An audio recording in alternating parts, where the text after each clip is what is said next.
create our segments for our circular tote, we just put our batting onto our stabilizer and maybe a layer of bag stiffener as well, place our fabric on top of the trimmed away batting, and then proceed to do our stitching, whether it be the red work in 3 sections or whether it be the different 3 sections of embroidery.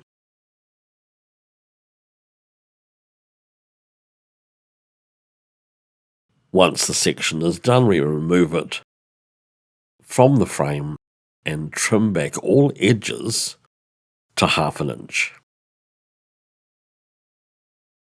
For the curved edge, you may wish to mark that with a pen or pencil before you cut. The gusset is made up of 4 equal sections. Each rectangular section joins on to the other to form a round gusset, although one section contains the zip. The 3 sections that don't contain the zip are similar to the segments on the front and back. We just lay our fabric over top of the trimmed back batting and bag stiffener, or all bag stiffener, stitch our fabric onto our stabilizer, and then proceed to actually embroider the pattern. The 3 sections with just plain embroidery on it, there's 2 are a pair and 1 has been flipped to give you a continuous pattern around your bag, and then we will actually be making a zip opening or gusset section as well. Trim our seams back to 1/2 inch.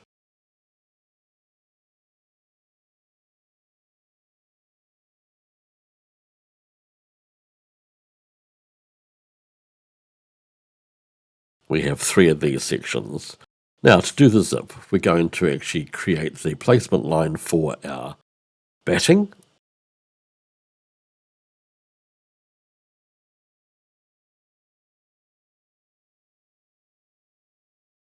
And then trim back to the seam allowance, 1 to 2 millimeters. Now we're going to actually do our placement line for our zip.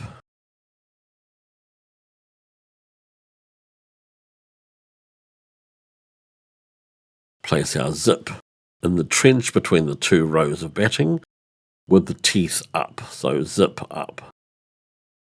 We're going to need to actually stick this down with washi tape across 3 sections, and also hold the zip puller out of place with the washi tape as well. Stitching along the sides, left side and then right side.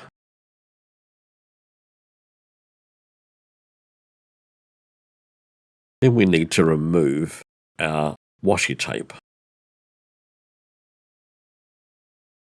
Turn our hoop to the underside and place a piece of lining wrong side up onto the back of the hoop and tape into place. We're working with the left hand side strip of the zip gusset first.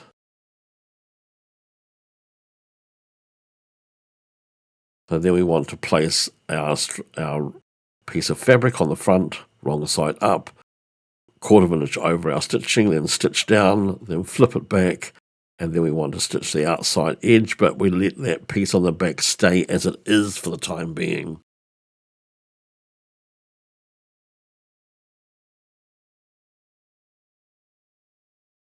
When we do our embroidery, the back will be covered by the lining, so we undo the lining. Just follow the notes. Flip it back so as the lining covers the underside of the embroidery so it doesn't get caught up inside the bag. And it looks nice and neat. So it's enclosed. So that's one side. Then we're going to stitch that perimeter area again, and then we're going to repeat for the other side. Once it's, just take the washi tape off so it doesn't get in the way while we're stitching.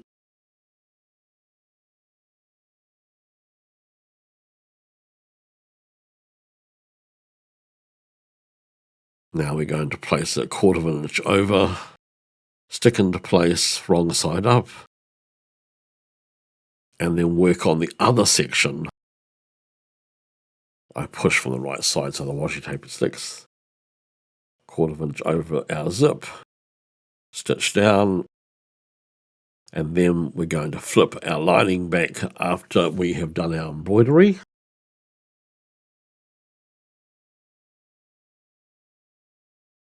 Take our pieces off.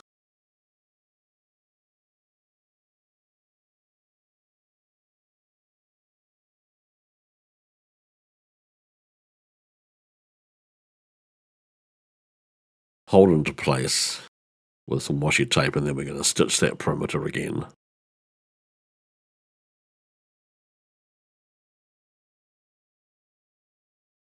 Round there. That holds it all together. Now, once that we've got those sides both done, I keep on taking the washi tape off because if it falls off and it actually catches onto the underneath of the bed of the machine, it just inhibits the hoop from moving. So I generally try and take our washi tape off. I wanted to cut a window out behind my zip because I haven't used a tearaway. I prefer to use a cutaway. So I just cut a window out behind where my zip will be. If you're going to use tearaway, it just tears out at the very, very end. Personal choice. And just open that zip up and just pop that runner in the middle of our work so it doesn't get caught up. And we're going to place a piece of washi tape over the ends of that zip because we're going to stitch around the perimeter again. That just holds everything closed into place, ready for us to actually trim it up. Now, our washi tape is quite firm, so it's lovely to use there, but then the downside to that is that you've got to pick it off once you've actually want to remove it. But I'd much rather that way than it come off during stitching. So we're ready to actually unhoop and trim back our seam allowances to 1/2 inch.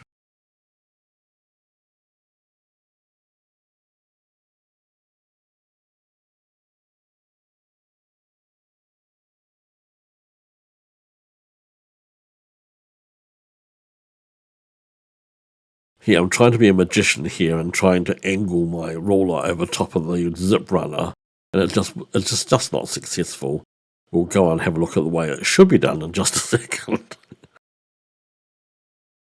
Yeah, it moved. Don't like that.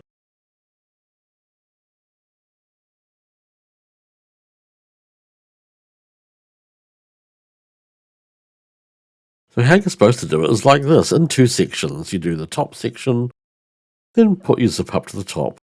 Don't run it off. And then do the bottom section. Much easier, rather than fiddling around with a rockety ruler. All done.